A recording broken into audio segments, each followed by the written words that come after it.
Bonjour à tous, ici Amélie. Merci d'être sur ma chaîne dédiée à l'économie domestique et à la propreté.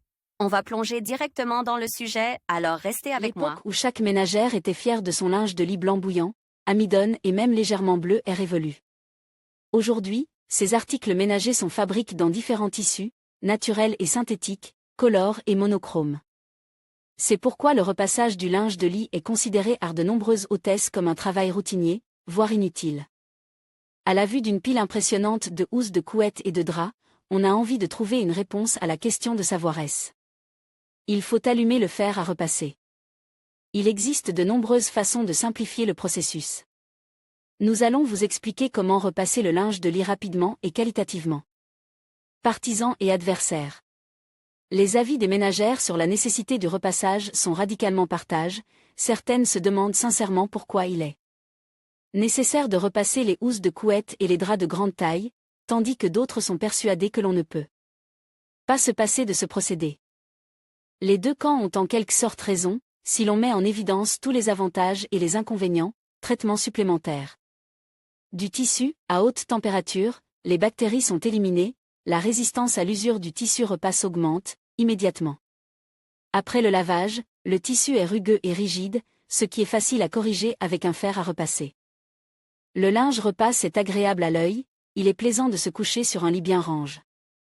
Le repassage réduit l'hygroscopicité du tissu, la sueur est moins absorbée, le repassage augmente l'électricité statique, ce qui réduit la qualité du sommeil. L'argument « il se froissera de toute façon » n'est pas très convaincant, car un tissu lisse est plus esthétique et plus beau, une grande perte de temps personnel. Pour les adeptes de la théorie de l'inutilité du repassage, il n'est pas déraisonnable de rappeler que le linge de lit des enfants est une exception. La peau délicate d'un nouveau-né peut être traumatisée par les plis de la housse de couette ou des draps. Et il n'est pas nécessaire de transmettre inutilement des micro-organismes au bébé.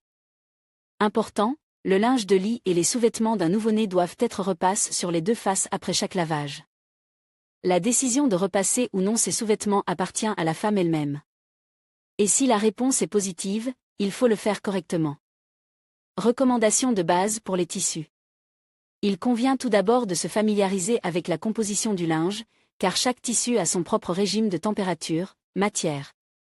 Température coton 200 degrés satin, tencel, coton bambou 180 à 200 degrés soit pas plus de 50 degrés Celsius linge de maison 210 à 230 degrés jacquard 120 degrés. Quel que soit le tissu, il est nécessaire de préparer le fer à repasser, nettoyer la semelle de la suie et des taches, remplacer l'eau dans le réservoir spécial. Caractéristiques importantes. Pour faciliter le travail, il faut tenir compte des caractéristiques du tissu, les tissus en coton doivent être repassés obligatoirement des deux côtes, sinon ils auront un aspect négligé. Il est souhaitable de ne pas laisser la literie en soie jusqu'à ce qu'elle soit complètement sèche, et de commencer le repassage lorsqu'elle est encore humide. Repasser uniquement sur l'envers, sans éclabousser le tissu avec de l'eau. Une hydratation supplémentaire lors du traitement du linge en satin est nuisible. Il faut le placer sur la table à repasser avec l'envers vers le haut et appliquer la méthode, à sec, pour éviter les taches d'eau. Sur le chintz, il est préférable de passer le fer sur l'endroit, sans oublier de mouiller la surface avec un pulvérisateur. Pour repasser rapidement un tissu synthétique, on utilise de la gaze ou un tissu fin et propre. Au préalable, le produit principal doit être complètement sèche. Les tissus de couleur foncée doivent être repassés sur l'envers, sinon ils risquent de présenter des marques brillantes. Si le linge comporte des éléments décoratifs sous forme d'appliques ou de broderies, ils peuvent être traités à l'aide d'un defroisseur. Repasser uniquement sur l'envers, en plaçant la décoration sur une serviette éponge douce. Conseils pour simplifier le travail. Il existe quelques petites astuces qui faciliteront grandement le repassage. Les voici, si la literie est correctement lavée et séchée, il est possible de ne pas la repasser du tout ou de minimiser le travail. En plus de la poudre, il est nécessaire d'utiliser de l'assouplissant, qui permet d'éviter l'apparition de plis grossiers. Le linge ne doit pas rester longtemps dans la machine à laver après son arrêt, après avoir sorti le linge du tambour, il faut bien le secouer, aligner les coins et le suspendre proprement. Si le produit ne tient pas en entier, il peut être plié en deux. Lorsque vous suspendez le linge, le tissu ne doit pas être de travers afin que la literie ne s'étire pas. Pour ceux qui ne comprennent pas pourquoi il faut repasser la literie, ou qui n'aiment tout simplement pas le faire, vous pouvez recourir à une astuce. Pliez soigneusement le linge sèche en une pile et pressez-la à l'aide d'un objet lourd et large. Les secrets d'un bon repassage. Les ménagères expérimentées savent que le linge ne doit pas être trop sèche, sinon il ne pourra pas être repassé correctement, même avec une centrale vapeur.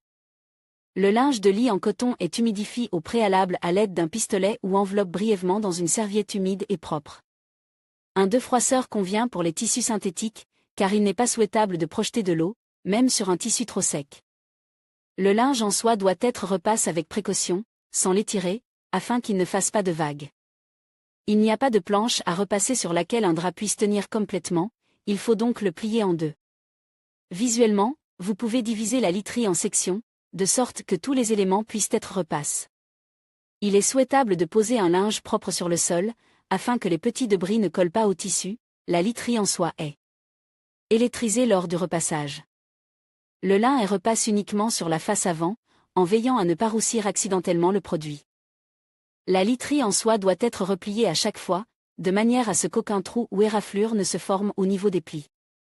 Si, au cours du repassage, une tache apparaît, il convient de relaver le linge. Le fer à repasser scelle encore davantage la saleté, dont il n'est plus facile de se débarrasser. Astuce, pour vous épargner tout souci, vous pouvez acheter de la literie fabriquée dans un tissu qui ne nécessitait pas de repassage. Cette matière est communément appelée faucheuse, en raison de son froissement naturel, qui ne donne pas du tout l'impression d'être négligé.